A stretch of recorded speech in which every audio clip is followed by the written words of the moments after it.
Welcome back to Marketing for Your Future on Daily Ad Brief. I'm your host, David Benfield, and on this program, we speak to leading digital marketing experts about the practices that they use across platforms to gain success. And today, all the way from Kansas City, Missouri, I have Darrell Vanterpool with Wepa Marketing. Darrell, how are you today?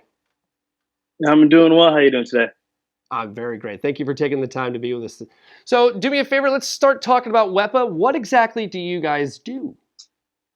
Yeah, so Wepa is a full service digital marketing agency. We primarily focus on generating leads for e-commerce brands to generate sales and conversion on Amazon. So we kind of use Google, PPC, and other different kind of avenues to help drive traffic to either an e-commerce store or an Amazon storefront. And we also do social media management, do ads in that aspect, along with SEO and everything that goes into being successful on the internet. Honestly. So talk to me about what's going on right now. What's your biggest project that you guys are working on? Yeah, so we are currently refocusing on helping out gyms and fitness supplement brands. Just because what's going to happen is that people are going to make their New Year's resolutions come the end of the fourth quarter, and so we're kind of getting positioned to prep for that 2022 dietary. I'm going to be fit. So we're working with gyms primarily in the Houston area to help them make sure that their SEO and their websites are all up to par. That we are launching an app for them too. That'll be kind of a community space to have a fitness tracker, a meal tracker, all that fun stuff. So that's really what our focus is on right now, which is super fun, super different for us, but we're excited. That sounds fantastic. And so why Houston, if you don't mind? Yeah, so one of my business partners is based out in Houston, and that's fitness is his whole thing. So it was kind of his idea, and so we're kind of running with it and helping him giving him some support on the back end, which is make sure the logistics of things are all working and everything's set up properly.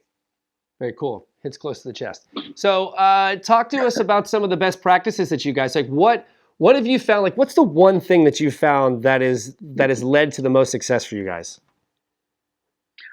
So for me, or I guess for us, it's really been making sure that we're using more than just one tool.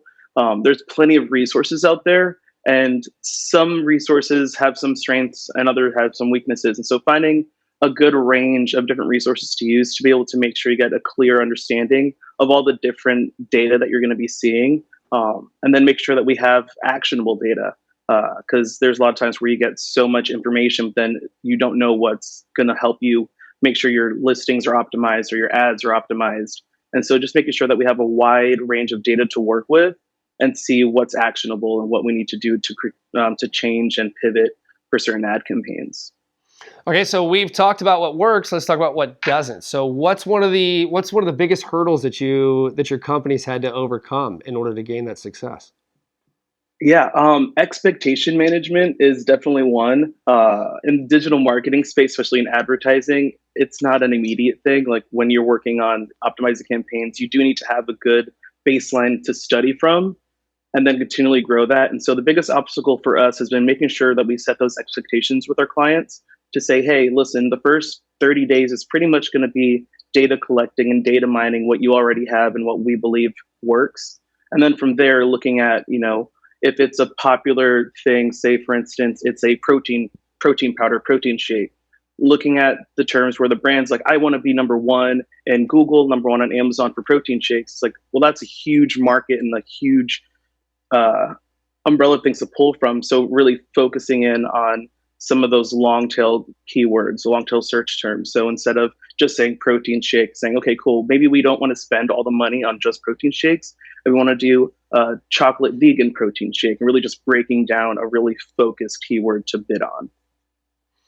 All right. So last question for you. And once again, we want to thank you for taking the time to hang out with us for today. We like to educate folks on this program, right? So if you had one piece of advice for a young professional coming up, what would you give them?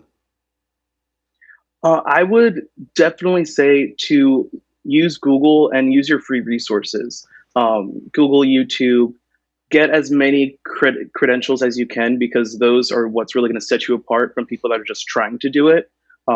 Amazon has a whole bunch of free resources that you can use. They have a whole training certification program.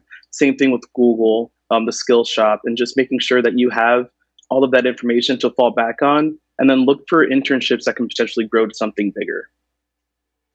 Well, Mr. Vanterpool, that is fantastic advice. We want to thank you very much. Yeah, absolutely. Appreciate it. Thank you. So guys, that's going to do us for Marketing for Your Future. If you'd like to learn more about Mr. Vanterpool's company, head to dailyadbrief.com. Thank you very much. I'm David Binfield, and we will see you next time.